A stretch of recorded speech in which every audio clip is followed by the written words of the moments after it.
Come with me as I meet my friend to celebrate her birthday. Nasa Nordstrom Mall ako this time to buy some gift for her. And ito na yung gift. Surprise na lang later.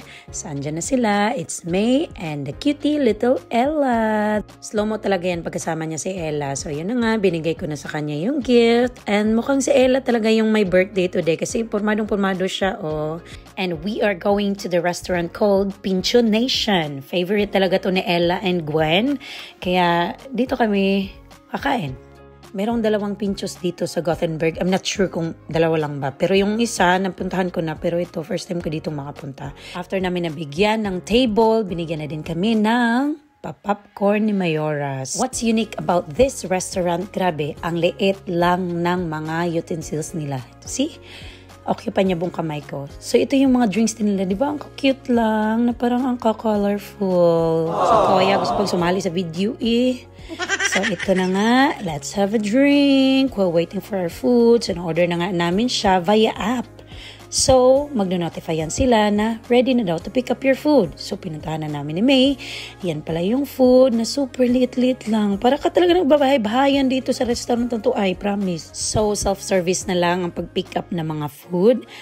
Mga cute food na sobrang nakakatakam din. Kahit malilit yung portion niya, promise, masarap talaga. So, ito ay ribs, dates with bacon, chicken, pasta, tacos, chicken ulit, and some fries, steak, at burger. Inadjust ko na din yung boses ko kasi maliliit nga siya. So, tingnan nyo naman, occupied yung maliit na kamay din ni Gwen for this food. Na sobrang, ano kayong kakainin ko? Ang saya. Simula na. Haba na. Tingnan nyo naman kung gaano ako kabilis kumain yan. As in, siguro mga 5 minutes lang or less than. Naubos ko na yung isang di ba, yung steak nila, sarap. Kahit dugo-dugo pa yan. Gusto ko talaga sa steak, job well done. Pero, kumain din ako niyan kasi masarap talaga siya. So, yan na yun. Kinamay ko na talaga yung ribs na, ribs pala!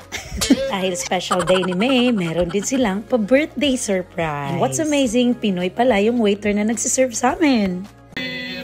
Yamon leva ete hundra dior. Ya visca on leva, ya visca on leva, ya visca on leva ete hundra dior. Ett pip och lever för...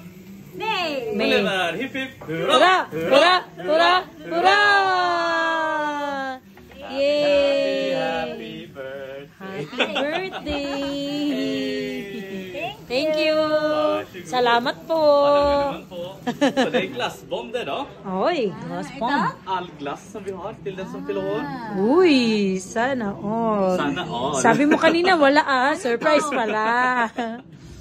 And of course, yung mga dessert din nila, nasa maliliit na portion din. Hindi talaga ako masyadong fan with the ice cream, pero binigay to nila for a birthday surprise, so nakikikain na lang din ako konti. So ito na nga, ibibigay ko na yung gift ko para kay May.